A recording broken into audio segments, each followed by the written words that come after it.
Amongst all the destruction and heartbreak that came with Thanos collecting all 6 Infinity Stones in Avengers Infinity War, it was actually kinda easy to overlook one huge question. Where did Thanos get the Mind Stone in the first place? It's a question that never really came up in normal conversation between the characters, which I guess is fair. I imagine it's hard to talk to Thanos about anything other than bringing balance to the universe. But obtaining the Mind Stone must have been no easy task. Where was Vision's life battery originally hiding, and how did Thanos obtain it? Although we can't say for sure, we've got a pretty good idea. So let's begin before Thanos turns us to dust for spoiling it. Oh no, we're dust now, no.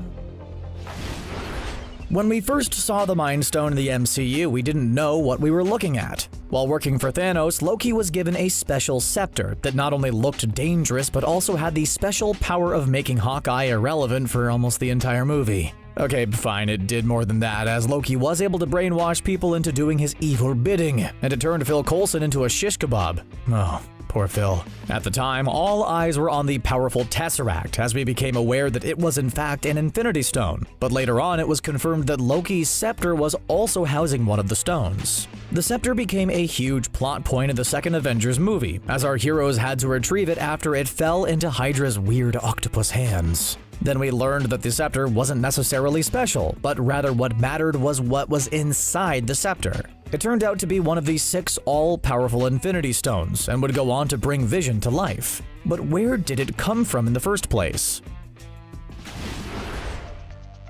I think there are 2 equally plausible theories on where the Mind Stone could have come from. The first comes from an unofficial tie-in novel detailing Thanos' backstory. In between Infinity War and Endgame, a novel from author Barry Lygo was released titled Thanos Titan Consumed, and it basically served as the Mad Titan's backstory. Lygo appeared to be working closely with Marvel Studios, and it was announced that the book was the first canon MCU tie-in novel. But after the publisher announced that, Marvel Studios came a-knocking on their door and made them retract that statement. So as of now, the novel is officially labeled as non-canon, even though the story lines up perfectly with Infinity War, and it would explain a whole lot. The plot details Thanos' origins, and showed how he got so obsessed with the stones in the first place. After witnessing his own planet destroy itself, Thanos set out to make sure that that never happened anywhere else. The Infinity Stones at that time were just considered a legend, and the only one that was thought to actually exist was secured on Asgard. So Thanos launched an attack on Asgard that didn't go so great for Thanos. Because he didn't have his major forces yet, he was easily defeated. Thanos then pushed the thought of Infinity Stones out of his mind for years, and continued with his quest to wipe out half the galaxy. But the Mad Titan realized this was taking forever, and decided to refocus on the Infinity Stones legend. His quest brought him to the far reaches of a destroyed galaxy, where he encountered a strange and powerful being known as the Lore Speaker. It was this guy who revealed the whole history of the stones to Thanos, and then dropped a gigantic bombshell. The Lore Speaker had his own Infinity Stone. In his possession, the Lore Speaker had the scepter, and he used it to brainwash Thanos in an attempt to transfer his own consciousness into Thanos' body. Fortunately for Thanos, wow, did I really just say that? Fortunately for Thanos, Nebula and Gamora arrived, and saved their adoptive father. Thanos ended up eliminating the Lore Speaker and taking the scepter for himself, realizing that although it was powerful, it had a limited range, which pushed Thanos even more to find the rest of the stones and use them all together.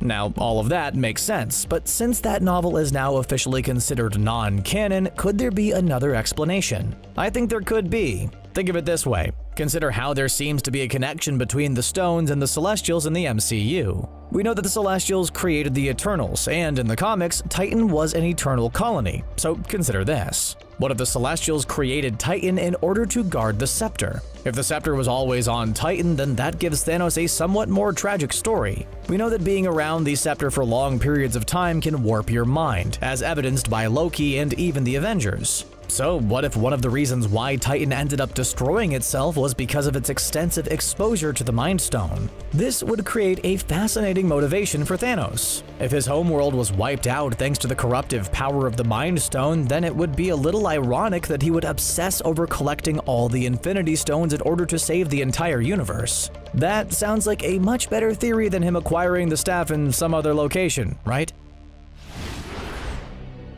And if the scepter was on Titan the entire time and proved to be corruptive and dangerous, then it would also explain one of the MCU's biggest plot holes. A lot of fans like to joke about how if Thanos was really after all the Infinity Stones, then why did he give the scepter to Loki and the Avengers? It doesn't make a whole lot of sense, and it reeks of the MCU coming up with the idea of the Mind Stone being in the scepter after the first movie was released instead of having it all planned out. But they could fix that with this new explanation. If Thanos had a personal connection with the scepter, meaning if he was aware of how it was a factor in his homeworld being destroyed, then it would make total sense for him to give it to Loki. It's now confirmed that the scepter was also making Loki more evil and twisted, and Thanos would know this if the scepter was on his planet. So although it's never been officially confirmed anywhere, I'm gonna go ahead and start believing this theory. It not only makes a lot of sense, but it makes Thanos an even smarter villain. So how do you think Thanos initially got the Mind Stone? And why did he end up giving it away? Let us know in the comments down below.